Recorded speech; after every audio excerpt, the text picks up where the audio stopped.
Good morning, good morning, good morning, good morning mga idol. Ayan po, baka po tayo din ni Kabayan. Sir, maraming po salamat. Pagpunta po niyo dito sa aming bakery. Ano po bang binabalik-balikin niyo rito sa aming bakery at lagi po kayo bumabalik kay Kuya Pip? Binabalikan ko dito kay Kuya Pete, yung malunggay nila at saka yung pandesal guys. Yung masarap talaga. Okay Pag po. matikman nyo, balik-balik kayo. Okay po sir, maraming po salamat. Nakakataba po ng puso. Pagpuri po niyo sa aming kapandesal, sa aming mga tinapay. Sana po, huwag po kayong magsasawang punta po lagi ang aming bakery. Kaya mga idol, saan po ba kayo sa atin sir? Sa Cebu. Shoutout po kayo sa... Cebu dyan. Opo, shoutout po kayo sa Cebu.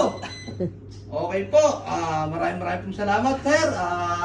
Nakakatawa po ng puso ang papurin niyo po sa aming mga tinapay. Lalo po yung pinagmamanaan ni Kuya Pip na regular pandesal ni Kuya Pip. Saka po yung nag-iisa lang po dito kay Kuya Pip.